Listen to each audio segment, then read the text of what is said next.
Today's episode of Ridiculous Arcade Games I Probably Should Have Never Bought is the 1971 Williams Sniper gun game.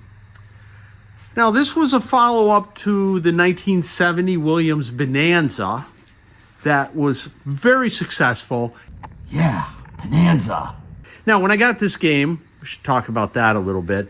It was repainted, and I did not put a lot of stock into it, so I spent all of about 10 minutes repainting it myself, making some crazy stencils and doing the splatter pattern on the white, and just with some spray can, just to kind of make it look like it should, kind of, but not a very good job. But the one thing that was massively missing from this game was the sound system. So let's go to the back and I'll show you.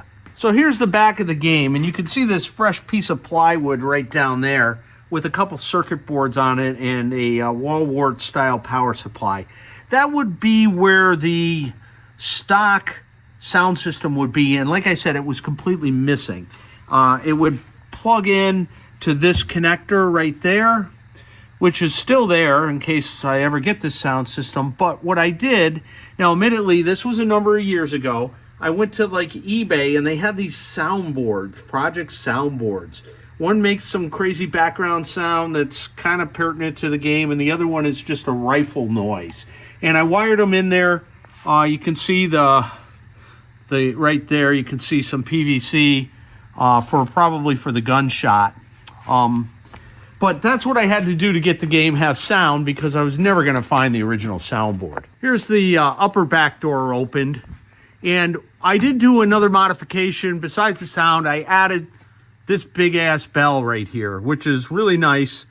And I got a little lazy. Usually, like, here's the 10 and here I'm pointing to it right here, the 10 and 100 point bell, relays. I usually add a switch to them that would trigger my bell, but in this case, I just ran hot to the black hot wire, which is 50 volts.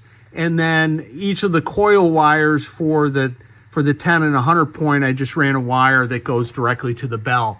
The bell is super loud, and it only goes off when you score either a 10 or 100 points, which is handy because there's a lot of single 100 point shots and 30 and 50 point shots. But other than that, this thing's all pretty much stock, besides the sound modifications in my Bell edition. So another thing that Williams did with this game is they took away the recoil mechanism. Now, normally there would be a metal plate right here and a clamp that comes down through a coil plunger that would grab this and jerk it every time you fired a shot. Williams took a different approach, and every time you fire a shot, they borrowed this trick from Chicago Coin. They just ring the knocker, because the knocker is only 50 volts and that horrendous mess is 120 volts. So I guess they figured from a reliability point of view, it was better to not have a recoil and just knock the knocker. Here you can see the relay plate as you move the gun. The stylus hits the rivets, and that's how it knows, how it's scoring. I'm sorry, I called it a relay plate. It's a rivet plate. And you can adjust it here and here for up and down, and also here and here to go sideways, so you can get the gun all aimed. There's some big yellow light bulbs here and some red light bulbs in there that go off when you hit certain targets, which adds to the whole scoring. Bang, bang, shoot, shoot. Now, when I got this gun game, this was the shots fired plastic. It shows game over and then the shots fired. This thing was obviously in terrible condition. So we remade it. You can see it up here. You can see the game over and the shots fired right there. That is a new plastic that we made. I just basically scanned the original plastic as best as I could and cleaned it up in Photoshop and then reprinted it on some PETG plastic. That worked out well. That was one thing we had to do.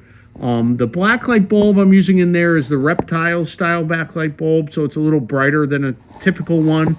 You don't get quite the pop on the fluorescence, but you can see your targets better.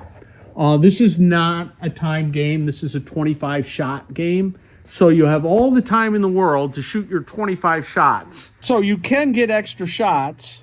This one says 5,000, but I think I have it set to 3,000.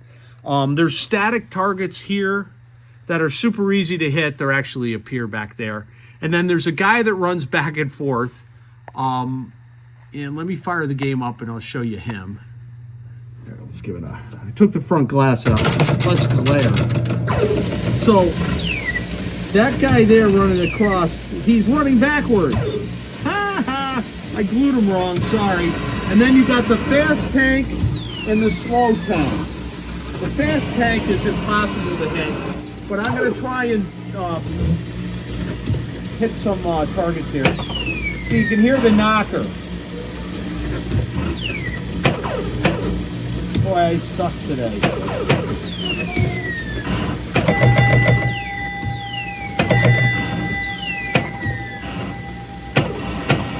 Boy, I can't hit that guy to save my life. Oh my God.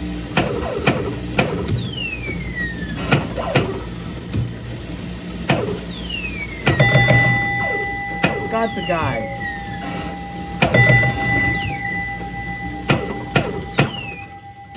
So there we have it, 25 shots. I was terrible. It's hard to run the camera and shoot the guns. But you can see I got a grand score of 1,220 points. Ooh, not very good. So I hope you like my sniper gun game with some sound modifications and the big bell. Oh man, I love that big bell. It's actually from a bowler. Just had to change the coil to a 50 volt coil, 26-1200. But anyways, this was again the follow-up to the 1970 Bonanza, which was very well received. This game, not nearly as well received, and probably, to be honest with you, not nearly as fun. I mean, it's still a good, fun gun game, but it doesn't quite have the interesting theme and targets that Bonanza had. Bonanza had more targets that popped up. This just has, they got lazy. It has lighted targets. So, and then the three moving targets across the back, left to right, right to left, were exactly the same between the two games. The cabinet style is also exactly the same size cabinet.